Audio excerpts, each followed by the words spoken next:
میں اپنے بھتیجے ندیم مرزا وہ اب انتقال کر گئے ہیں، میں اپنے بھتیجے ندیم مرزا کے ہمراہ جو اتفاق سے لاہور آیا ہوا تھا وہاں پہنچا تھا۔ اوریگا سنیما کے بغل میں مین مارکیٹ کی بلڈنگ کی تیسری منزل پر رسالہ تصویر کا بورڈ آویزہ تھا اور سڑک کے ساتھ گھاس پر رکھی کرسیوں پر وہ بیٹھا تھا، جس کی دھنک میں چھوٹے سے اشتہار کے ساتھ چھوٹی سی تصویر بھی چھپی تھی۔ میں نے اس کے نزدیک جا کر پوچھا تھا کیا اسرار الحق تمہارا ہی نام ہے؟ وہ تیندوے کی صورت سے اٹھا تھا جیسے اپنا تحفظ کرنا چاہتا ہو۔ میرا قہقہ چھوٹ گیا تھا اور میں نے ہنستے ہوئے اپنا نام بتایا تھا اور ہم ایک دوسرے کے گلے لگ گئے تھے۔ میں نے تھوڑی دیر بعد اس کے سری عمل کی وجہ پوچھی۔ اس نے بتایا کہ وہ ندیم کو دیکھ کر گھبرا گیا تھا، اس لیے کہ ندیم حسن سے بھی چھوٹے قد کا گٹھے ہوئے جسم کا نوجوان تھا اور اس نے سرخ رنگ کی ٹی شرٹ پہنی ہوئی تھی۔ حسن کے مطابق چونکہ اس کی ان دنوں سرور سے کھیرا سے لگ رہی تھی، وہ سمجھا تھا کہ یہ سینڈرما شخص اس نے بھیجا ہے تاکہ اسے پیٹے۔ بہرحال حسن نے چائے اور شامی کبابوں سے تواضع کی تھی، پہلے دفتر لے گیا تھا اور پھر رات کو وولڈرف ہوٹل کے کمرے میں لے گیا تھا، جہاں اس نے کچھ پروڈیوسر پھنسائے ہوئے تھے اور شراب کی چسکیاں لے کر بڑے ڈرامائی انداز میں کبھی نہ بننے والی فلم کی کہانی سن رہا تھا۔ ادھروں گھوڑے پاجتے آندے نے، ادھروں اینج ہیرو آندہ ہے، وغیرہ وغیرہ۔ خیر میں نے سوچا تھا بھائی تیز نوجوان ہے، جو کرتا ہے کرنے دو، مجھے یہ حرکتیں اگر نہیں بھاتیں تو کیا ہوا۔ بہرحال رات کو بہت دیر تک اکٹھے رہے تھے اور حسن نے اپنی حقیقی تصویر چند ہی الفاظ میں کھینچ دی تھی: مجاہد، میں بول بچن کا بادشاہ ہوں، لوگوں کی جیب سے پیسے نکلوانے کا فن مجھے آتا ہے، یہ حسن نے کہا تھا۔ اس نے اگلے روز دفتر آنے کا کہا تھا۔ اگلے روز اس کے ہاں پہنچا تو اس نے کہا یار مجاہد، آدھا ایک صفحہ خالی ہے، کچھ لکھ دو۔ میں نے وہیں بیٹھے بیٹھے 4-5 افسانے گھسیٹ دیے تھے، جن میں ایک افسانچہ ایسے شخص کے بارے میں تھا جس کی زبان پر شینکر یعنی آتشک کا زخم ہو جاتا ہے، اور آخر میں وہ کردار کہتا ہے صاحب ہم غریب لوگ تو کتے ہیں، ہمیں تو پھر چاٹنا ہی پڑتا ہے نا جی۔ لاہور سے ہمارا پروگرام سوات جانے کا بن گیا تھا۔ کراچی سے ندیم کے 2 اور دوست بھی آئے ہوئے تھے، جن میں ایک اقبال میمن تھا۔ 6 فٹ کا ایک گوڑا چٹا نوجوان بہت ہی ہنسوڑ اور حاضر جواب شخص تھا اور انگریزی کے پیپر بیک پڑھنے کا اسے چسکا پڑا ہوا تھا۔ پہلے ہم راولپنڈی گئے تھے تاکہ مری دیکھ سکیں۔ مری گھوم کر واپس پنڈی آئے تھے، جہاں کے انٹر کانٹیننٹل میں نے پہلی بار ڈرافٹ بیئر چکھی تھی، اور اگلے روز منگورہ جانے والی ایک بس پر سوار ہو گئے تھے۔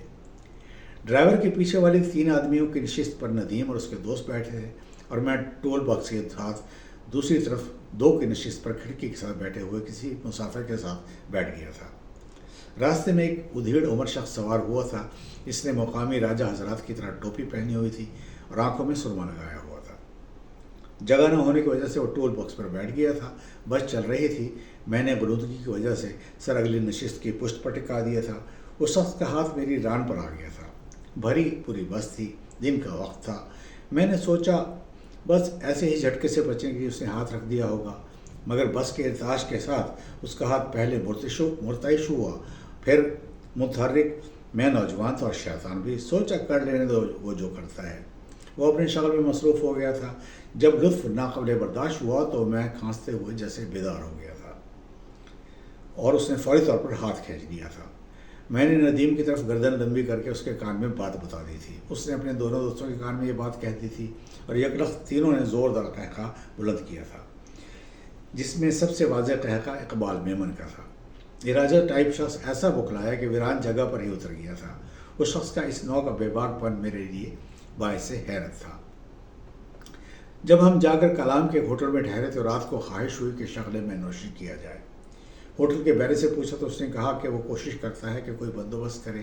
وہ مجھے ساتھ لے کر ادھر ادھر کے 2-1 ہوٹلوں میں گھوما تھا اور دستیابی میں ناکام ہو کر بولا تھا صاحب مولویوں کی حکومت ہے، حالانکہ مفتی محمود صاحب ہمارے ہوٹل میں ٹھہرے تھے اور رات کو انہوں نے خود پی تھی۔ میں اگرچہ مذہب سے بیگانہ ہو گیا تھا، لیکن گھرانے کے دیوبندی اثرات باقی تھے، کیونکہ جب علی پور میں ختم نبوت کے جلسے ہوتے تھے تو ہم بڑے ذوق شوق سے جا کر علماء کے تقاریر بڑے خشوع و خضوع کے ساتھ سنا کرتے تھے، اور مولانا حضرات کے کھانے بھی ہمارے ہی گھر میں پکا کرتے تھے۔ مجھے ہوٹل کے ملازم کی اس بات پر غصہ آیا تھا اور میں نے اسے کہا تھا کہ بھائی مفتی صاحب بہت دیندار شخص ہیں، تم ان کے بارے میں ایسی بات کیوں کہہ رہے ہو؟ وہ بولا صاحب مفتی صاحب اچھا آدمی تھا، لیکن ولی خان نے ان کو اس پہ لگا دیا تھا۔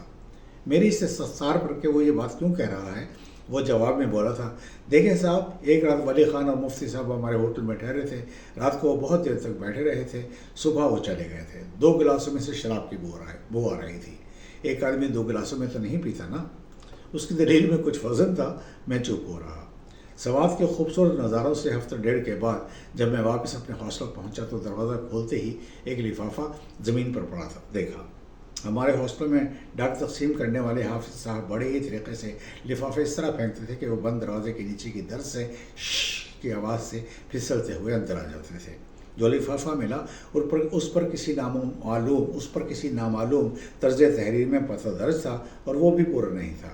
لفافے میں سے پرچہ نکالا تو اس میں لکھا تھا، تمہارا دماغ گند سے بھرا ہوا گٹر ہے، اس لیے تمہارے افسانوں سے بھی بو آتی ہے، لیکن تم بھی کیا یاد کرو گے؟ چلو تمہیں اپنا پتہ دے دیتی ہوں، شبنم عزیز، فاطمہ جناح میڈیکل کالج ہاسٹل، لاہور۔